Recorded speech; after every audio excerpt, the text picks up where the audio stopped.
नमस्कार दोस्तों, आप सब कैसे हो। मुझे उम्मीद है कि आपकी एग्ज़ाम की तैयारी बहुत ही ज़बरदस्त चल रही होगी। इसी क्रम में हमने एक छोटा सा वीडियो आपके लिए लाया है।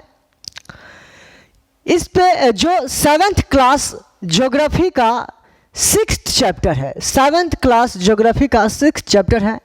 क्या है चैप्टर का नाम? Natural vegetation and wild life. Natural vegetation and wild life, क्या है नाम चैप्टर का?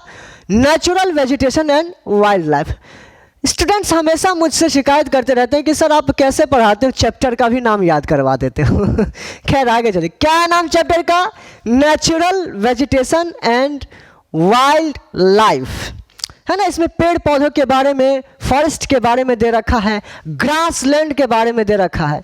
आए समझ में? 2-3 तरह के आपके फॉरेस्ट के बारे में है, फिर उसके बाद ग्रास लैंड के बारे में है। तो इस वीडियो में हम केवल मोस्ट इंपॉर्टेंट MCQ क्वेश्चंस और फिलअप क्वेश्चन, मैचिंग, फिर ट्रू फॉल्स क्वेश्चन, इस पर ही डिस्कशन करेंगे, जो कि आपके आने वाले पेपर या जो अभी पेपर हो रहा होगा, यूनिट टेस्ट वगैरह हो रहा होगा, इनके लिए बहुत ही ज़्यादा लाभदायक रहेगा या फ़ायदेमंद या कारगर साबित होगा।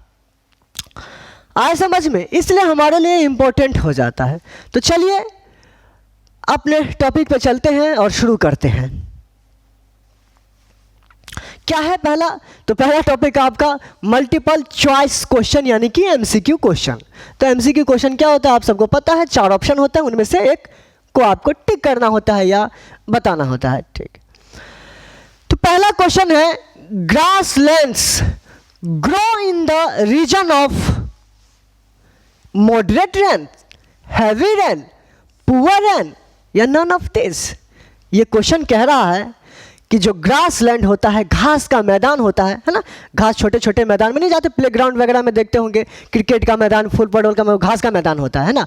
लेकिन ये छोटा होता है, बहुत छोटा होता है घास का मैदान। बहुत बड़ा घास का मैदान होता है, उनका अलग अलग नाम है, इनके बारे में अभी हम चर्चा करेंगे। तो देखो ये लेकिन बोल रहा है कि जो घास का मैदान है उसके लिए कैसा चाहिए? मॉडरेट रेन चाहिए, हैवी रेन चाहिए, पुअर रेन चाहिए या नन ऑफ दिस। तो आप हमेशा याद रखना कि जो घास का मैदान होता है या घास का मैदान यानी कि ग्रास लैंड ग्रो करने के लिए मॉडरेट रेन चाहिए, यानी कि न तो हैवी रेन चाहिए और ना ही पुअर रेन चाहिए। न तो हैवी रेन चाहिए और ना ही पुअर रेन चाहिए। तो कैसा चाहिए? मॉडरेट रेन यानी कि ठीक ठाक चलेगा। आए समझ में? क्योंकि हैवी रेन में आपका एक मैंने पढ़ाया क्या कि ट्रॉपिकल एवरग्रीन फॉरेस्ट होता है। Evergreen forest, tropical evergreen forests tropical heavy, जहाँ हैवी रेन होता है वहाँ पर ट्रॉपिकल एवरग्रीन फॉरेस्ट होता है। उसके बाद जहाँ पुअर रेन होता है वहाँ पर ट्रॉपिकल डेसिडियस फॉरेस्ट हो जाता है। फिर उसके बाद आपका जो कंटीले वन होता है कहाँ? राजस्थान वाले इलाके, थार वाले इलाके में, मरुस्थल वाले इलाके में, डेजर्ट वाले इलाके में डेजर्ट फॉरेस्ट। आए समझ में? यानी कि तो इसीलिए ग्रास लैंड यानी कि घास के मैदान के लिए या उगाने के लिए, ग्रास लैंड के लिए, ग्रो के लिए मॉडरेट रेन की आवश्यकता होगी। उसके बाद सेकंड क्वेश्चन देखिए आप। सेकंड क्वेश्चन है, the thick canopies of the closely spaced tree are the characteristic feature of. देखो इसको मैं सिंपल भाषा में कहूँ, ये क्वेश्चन क्या कह रहा है? तो ये पूछना चाह रहा है कि वैसे फॉरेस्ट का नाम बताओ, उस फॉरेस्ट का नाम बताओ जो बहुत ही ज़्यादा डेंस होता है, घना होता है। इतना ज़्यादा घना होता है, इतना ज़्यादा डेंस होता है कि जो सूरज की रोशनी है, सूरज का जो किरणें हैं, रेज है, वो उस फॉरेस्ट से होते हुए लैंड पर नहीं जाती है, हमेशा अंधेरा रहता है उस इलाके में। आए समझ में? ये क्वेश्चन क्या पूछ रहे हैं कि वैसे फॉरेस्ट का, उस फॉरेस्ट का नाम बताओ जो बहुत ही ज़्यादा डेंस है। तो देखते हैं कौन सा फॉरेस्ट है। आपका पहला दे रखा ऑप्शन में, क्या पहला ऑप्शन में दे रखा है? Tropical deciduous forest, tropical deciduous forest. Second दे रखा है टेम्परेट एवरग्रीन फॉरेस्ट। तो जो ट्रॉपिकल डेसिडियस फॉरेस्ट होता है ना, वो ठीक ठाक उसका जो डेंस होता है इसका जो डेंस होता है वो ठीक ठाक होता है, आए समझ में। फिर उसके बाद टेम्परेट एवरग्रीन इनसे ज़्यादा डेंस होता है। ट्रॉपिकल ग्रासलैंड्स, तो वो तो ग्रास हो गया ना, ग्रासलैंड यानी कि घास का मैदान, तो छोटा छोटा घास हो गया, तो वो डेंस हो या ना हो तो कोई फर्क नहीं पड़ रहा। फिर उसके बाद ट्रॉपिकल एवरग्रीन फॉरेस्ट, ये फॉरेस्ट इन सब में सबसे ज़्यादा डेंस होता है, आए समझ में, यानी कि घना होता है। इतने घना होता है कि सूर्य की किरणें भी नीचे यानी कि धरती तक पहुंच नहीं पाती हैं उस फॉरेस्ट के थ्रू। तो इसका सही आंसर क्या हो जाएगा? इसका सही आंसर क्या हो जाएगा? डी नंबर आपका, tropical evergreen forest. Tropical evergreen forest हमें याद रखिएगा क्या कि ट्रॉपिकल एवरग्रीन फॉरेस्ट सबसे ज़्यादा डेंस होता है यानी कि इन फॉरेस्टों में। फिर उसके बाद है आपका अगला क्वेश्चन है these forest comprise both hard and softwood tree. ये क्वेश्चन कह रहा है कि उस फॉरेस्ट का नाम बताओ, या इनमें से उस फॉरेस्ट का नाम बताओ, जो भी ऑप्शन दे रखे हैं उस फॉरेस्ट का नाम बताओ जिसमें दोनों तरह की ट्री यानी कि हार्ड और सॉफ्टवुड ट्री पाई जाती हैं। तो कौन सा है? पहले देखते हैं, ट्रॉपिकल एवरग्रीन फॉरेस्ट, दूसरा है ट्रॉपिकल डेसिडियस फॉरेस्ट, तीसरा है टेम्परेट एवरग्रीन फॉरेस्ट और चौथा है कॉनिफरस फॉरेस्ट। क्या है? Coniferous forest. क्या है? Coniferous forest. ठीक है, तो इसमें आपका ये वाला सी वाला जो है, सी वाला option temperate evergreen forest. Temperate evergreen forest में दोनों तरह की लकड़ियाँ पाई जाती हैं या ट्री या फॉरेस्ट पाए जाते हैं, हार्ड भी और सॉफ्टवुड भी। आगे हम बढ़ते हैं, अगला क्वेश्चन देखते हैं। चौथा नंबर क्वेश्चन क्या है? चौथा नंबर क्वेश्चन कह रहा है कि the other name of coniferous forests, the other name of coniferous forest, the other name of coniferous forest is, यानी कि कॉनिफरस फॉरेस्ट का जो अगला नेम है, यानी इसको कॉनिफरस फॉरेस्ट को हिंदी में कहते हैं शंकुधारी वन का जो दूसरा नाम क्या है? पहला ये दे रखा ऑप्शन में टैगा, टुंड्रा, मेडिटेरेनियन, उसके बाद है नन ऑफ द एबव। तो आपका इसमें ये बस याद रखिएगा, इसमें टैगा वाला यानी ऑप्शन नंबर 1 जो टैगा है इसका दूसरा नाम है किसका? कॉनिफरस फॉरेस्ट का, यानी कि शंकुधारी वन का दूसरा नाम टैगा है, हिंदी में भी टैगा ही कहते हैं। और टैगा रशियन लैंग्वेज का एक वर्ड है, याद रखिएगा, ये भी आपसे क्वेश्चन में पूछेगा, आता है क्वेश्चन कि टैगा का मतलब क्या होता है। तो ये रशियन लैंग्वेज का एक शब्द है, वर्ड है, जिसका मतलब होता है प्योर। क्या? प्योर। आए समझ में? जिसका मतलब क्या होता है? प्योर। अब हम अगला क्वेश्चन देखते हैं, 5वां number question. Pampas are found in, pampas are found in. बोल गए पंपास क्या होता है भाई? ये कहाँ से टपक गया, ये पंपास कहाँ से आ गया, है ना? तो घबराने की कोई बात नहीं है, मैं यहाँ समझाने के लिए ही आया हूँ। तो पंपास का क्या मतलब होता है मैं भी बता देता हूँ। अभी तक हमने फॉरेस्ट के बारे में पढ़ा, पहला टॉपिक जो पहला क्वेश्चन था ग्रासलैंड के बारे में था, तो ये एक ग्रासलैंड है। क्या है? पंपास एक ग्रासलैंड है। बोलो क्यों मजाक कर रहे हो भाई? देखो, जैसे मनुष्य यानी कि जो ह्यूमन है, अलग अलग ह्यूमन का अलग अलग नाम है। मेरा नाम कुछ और है, आपका नाम कुछ और है, आपके दोस्तों का नाम कुछ और है। आए समझ में? है तो ह्यूमन ही, आए मानव ही, लेकिन नाम अलग अलग है। इसी तरह ग्रासलैंड भी, घास का मैदान, अपना वो घास का मैदान जो स्कूल के बाहर रहते हैं या प्ले ग्राउंड में रहता है, आए समझ में? घास का मैदान ग्रासलैंड, आए समझ में? तो ग्रासलैंड है। इसी तरह ग्रासलैंड समझ लो, ग्रासलैंड भी अलग अलग जगह है। ग्रासलैंड क्या है? अलग अलग जगह है जिसका अलग अलग नाम है। यानी कि जो एशिया में है उसका नाम क्या दे रखा है? स्टेपी। उसके बाद जो ईस्टर्न अफ्रीका में, ईस्ट अफ्रीका में है, उसका नाम है सवाना। आए समझ में? देखो,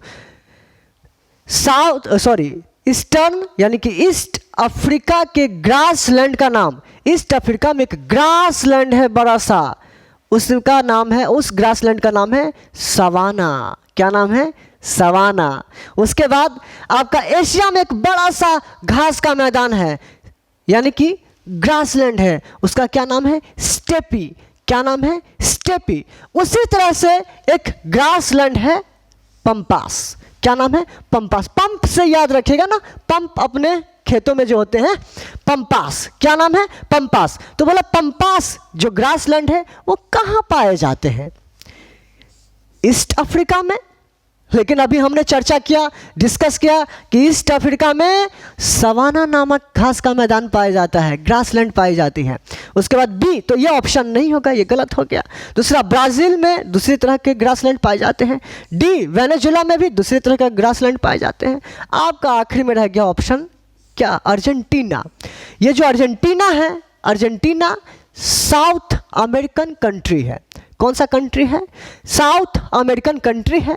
साउथ अमेरिकन कंट्री है अर्जेंटीना, और अर्जेंटीना में एक बड़ा सा ग्रासलैंड है, घास का मैदान है, जिसका नाम है पंपास। क्या नाम है? पंपास। याद रह गया? ठीक है, आगे बढ़ते हैं। तो ये था आपका MCQ type question. MCQ type question, यह एमसीक्यू क्वेश्चन एक बार रिवाइज कर लेते हैं। क्या क्या था जो मोस्ट इंपॉर्टेंट है आपके पेपर के लिए? पहला बोला है grassland grow in the region of, किस रीजन में पाए जाते हैं? तो हमने देखा कि मॉडरेट रेन में पाए जाते हैं, यानी कि न तो हैवी रेन हो और न ही पुअर रेन में उगती है। क्या ग्रासलैंड? वो मॉडरेट रेन में उगती है। उसके बाद हमने देखा second number question, the thick of, हाँ वही कि ऐसा कौन सा फॉरेस्ट है जो बहुत ही ज़्यादा डेंस होता है, घना होता है? तो हमने देखा ऑप्शन नंबर आपका था डी, ट्रॉपिकल एवरग्रीन, जो हमेशा ही ग्रीन रहता है। इसको बहुत ही ज़्यादा वर्षा चाहिए तभी तो ग्रीन रहेगा। आए समझ में? यहाँ पे बहुत ज़्यादा वर्षा होती है, इसलिए बहुत ज़्यादा ग्रीन रहते हैं, और इसलिए हमेशा ही बहुत ज़्यादा डेंस रहते हैं, यानी कि घना रहते हैं। उसके बाद अगला आपका था These फॉरेस्ट कंप्राइज्ड बोथ, यानी कि hard and soft wood tree किस फॉरेस्ट में पाया जाता है? तो आपका ऑप्शन नंबर था सी, टेम्परेट एवरग्रीन फॉरेस्ट में दोनों तरह की लकड़ियां या पेड़ पाए जाते हैं, ट्री पाई जाती हैं, यानी कि हार्ड एंड सॉफ्ट वुड। उसके बाद चौथा क्वेश्चन था the other name of coniferous forest. Coniferous forest is, इसका था टैगा, और टैगा वर्ड का मतलब ही हमने समझा था, ये एक रशियन वर्ड है, रशियन लैंग्वेज का शब्द है, जिसका मतलब होता है प्योर, शुद्ध। उसके बाद हमने देखा ये वाला पांचवा नंबर क्वेश्चन। पांचवा नंबर क्वेश्चन क्या है?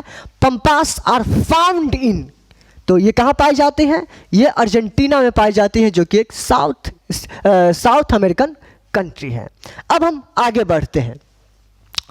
आपका सेकंड है right true for, T for true and F for false, यानी कि ट्रू फॉल्स क्वेश्चन है। इसमें जो गलत है उसको इसके सामने एफ लगा देना है, जो सही है उसके सामने टी लगा देना है। बहुत है, बहुत मजा आएगा। अच्छा, ज्योग्राफी बहुत ही मजेदार बुक है या सब्जेक्ट है ना? एक बार पढ़ोगे तो तुम्हें बहुत ही ज़्यादा मज़ा आएगा और तुम दूसरा सब्जेक्ट भूल जाओगे कि ये क्या होता है। क्यों? क्योंकि ये हमारे आसपास के बारे में बताते हैं कि घर का शेप कैसा होता है, ज्योग्राफी बताता है ना। 11th 12th का पढ़ोगे, 10th का पढ़ोगे तो इसमें बताता है घर का शेप के बारे में पढ़ाई होता है। उसके बाद मिट्टी के बारे में बताते हैं, यहाँ पे कौन सी गेहूँ धान क्या उगेगा, फसल उगेगी, क्रॉप्स उगेगा। आसपास के पेड़ पौधों के बारे में बताए जाते हैं, नदियाँ तालाब के बारे में बताए जाती है, जानवरों के बारे में बताए जाते हैं, है ना। हमारे अपने बारे में भी बताए जाते हैं, यानी कि ह्यूमन के भी बारे में बताए जाते हैं। तो इनको पढ़ोगे तो बहुत ही ज़्यादा इंटरेस्ट पैदा हो जाएगा पढ़ने में, आपको बहुत ही ज़्यादा मज़ा आएगा। तो एक बार देखना पढ़ के, बहुत ही ज़्यादा मज़ा आएगा। वैसे हमारे स्टूडेंट्स तो लगे रहते हैं, और हमारे स्टूडेंट्स जो भी 8वीं 9वीं 10वीं 7वीं 11वीं 12वीं सब बहुत ही ज़्यादा इंटरेस्ट आ गया है और बहुत ही अच्छी तरीके से पढ़ाई कर रहा है। और आप वीडियो देख रहे हैं जो हमारे नए स्टूडेंट्स हैं, तो वो देखेगा, एक बार जरूर देखिएगा, जरूर इनको समझें, इनको बार बार देखें और फिर चैप्टर को समझने की कोशिश कीजिएगा। Right T for true and F for false. तो ट्रू फॉल्स है, देखते हैं। पहला, trees of tropical deciduous forests never shed their leaves. क्यों मजाक कर रहे हो भाई? हमने पहले क्लास में डिस्कशन कर रखा था ना, क्या कि ये जो ट्री है यानी कि ट्रॉपिकल डेसिडियस फॉरेस्ट है, कौन सा ट्रॉपिकल डेसिडियस फॉरेस्ट है, वो हमेशा एक सीजन में अपनी पत्तियां गिरा देती है। बसंत आने से पहले गिराती है या नहीं गिराती है बताओ? बसंत आने से पहले और सर्दी के बाद इनके बीच में लगभग जो ट्रॉपिकल डेसिडियस फॉरेस्ट होते हैं वो गिराती है या नहीं गिराती है अपनी पत्तियां? गिराती है भाई। तो ये क्या बोल रहा है? गलत बोल रहा है ना, तो लिख दो गलत भाई, फॉल्स। आए समझ में? उसके बाद देखो, velds are temperate grassland found in Argentina. फिर मजाक कर रहा है ये, दोबारा से आ गया। अभी हमने डिस्कशन किया कि जो अर्जेंटीना में एक बड़ा सा ग्रासलैंड है, घास का मैदान है, और उस घास के मैदान का क्या नाम है? बताओ। अभी हमने डिस्कशन किया था, याद नहीं आ रहा? तो चलो देख लेते हैं एक बार। देखो यहाँ पर अर्जेंटीना में कौन सा घास का मैदान पाया जाता है? पंपास। कौन सा? पंपास। अब इधर देखो, यहां बोला है वेल्स आर, यानी कि वेल्स क्या है? घास का मैदान है। वेल्स एक घास का मैदान का नाम है। Velds are temperate grassland found in Argentina. क्या मजाक कर रहे हो भाई? यहां देखो अर्जेंटीना, और वहां भी हमने अर्जेंटीना देख लिया, तो ये क्या हो गया? फॉल्स हो गया। तो आपके मन में प्रश्न उठ रहा होगा कि ये वाला ग्रासलैंड कहाँ पाया जाता है? तो ये वाला जो ग्रासलैंड है आपका साउथ अफ्रीका में पाया जाता है। कौन सा जो राष्ट्रपति हुए वहां पे बहुत जबरदस्त? Nelson Mandela. आए समझ में? साउथ अफ्रीका, क्या साउथ अफ्रीका में पाई जाती है वेल्स ग्रासलैंड। उसके बाद देखो थर्ड नंबर क्वेश्चन देखते हैं। Snow foxes are found in the polar regions, यानी कि आपका जो बर्फ के इलाके में रहने वाला फॉक्स है, जो लोमड़ी है, वो क्या पोलर एरिया में रहते हैं, रीजन्स में रहते हैं? तो पोलर एरिया का मतलब समझो, ये ग्लोब है आपका या अर्थ है, और ये वाला जो पार्ट है इसको कहा जाता है पोल। क्या कहा जाता है? पोल कहा जाता है। और इस वाले इलाके को पोलर एरिया कहा जाता है। क्या कहा जाता है? पोलर एरिया कहा जाता है। तो इस इलाके में क्या होता है? सूरज की रोशनी पहुंचती नहीं है, इसलिए यहाँ पे एकदम ठंड रहती है और बर्फ जमी रहती है हमेशा ही। बड़े बड़े मोटे दीवारों की तरह, पहाड़ों की तरह बर्फ जमे हैं यहाँ पे। आए समझ में? तो बोलते ये क्या पूछ रहा है कि snow foxes are found in polar area. बिल्कुल सही बात है भाई। जो स्नो फॉक्सेस है यानी बर्फीले इलाके वाला जो लोमड़ी है वो कहाँ, इस वाले इलाके में पाए जाते हैं? तो यस, क्योंकि यहाँ पर बर्फ़ पाए जाते हैं और दूसरे यहाँ पे ठंड भी बहुत ज़्यादा होता है। तो ये हो गया ट्रू। उसके बाद चौथा देखो, चीड़, पाइन एंड कैडर। ये क्या है? चीड़ पौधे, जैसे पीपल एक पेड़ का नाम है, आए समझ में? बरगद, आम यानी कि मैंगो एक पेड़ का नाम है। इसी तरह से एक पेड़ का नाम है चीड़, दूसरे का नाम है पाइन, तीसरे का नाम है कैडर। Are found in temperate deciduous forest. बिल्कुल गलत है। आप एनसीईआरटी उठाना, उसमें देखना साफ साफ वर्ड में लिख रखा है कि जो चीड़ है, पाइन है और कैडर है, ये फाउंड किया गया है, ये पाई जाती है कहाँ पर? टेम्परेट एवरग्रीन फॉरेस्ट में। ये वाला यानी कि ये वाला जो आपका पेड़ है वो कहाँ पाया जाता है? Temperate evergreen forest. कहाँ पाए जाते हैं? टेम्परेट एवरग्रीन फॉरेस्ट में पाए जाते हैं। और यहाँ पे टेम्परेट डेसिडियस फॉरेस्ट दे रखा है, तो क्या हो गया? फॉल्स हो गया। उसके बाद देखो आगे देखते हैं, यहाँ पे शायद आपको देखने में दिक्कत हो रही होगी। क्या है? Hardwood trees are extremely useful for making furniture, transport and constructional materials. ये बोला कि जो आपका सख्त वाली लकड़ी होती है या पेड़ होते हैं, ट्री होते हैं, हार्ड ट्री होते हैं, उनका इस्तेमाल क्या फर्नीचर के लिए करते हैं? भाई सही है, करते हैं। आप बेड पर बैठ करके जो वीडियो देख रहे हैं वो बेड किससे बना हुआ है? हैं, टेबल पे बैठ के जो आप खाना खाते हैं, डाइनिंग टेबल जो होता है वो किससे बना होता है? उसके जो आसपास लकड़ियों से बना होता है। आए समझ में? तो वो लकड़ियाँ इन्हीं पेड़ यानी ये वाला पेड़ यानी कि हार्डवुड जो ट्री होता है इन्हीं से बने होते हैं। तो ये सही है। आए समझ में? ट्रू है। तो क्या हो गया? True false, true false false, ये वाला था आपका ट्रू फॉल्स। अब हम आगे देखते हैं। ये देखो, ये है मैच द फ्लोइंग, यानी कि बोला है जो भी आपको दे रखा है पॉइंट्स इनका मैच करना है। पहला है, इसमें दे रखा है क्या?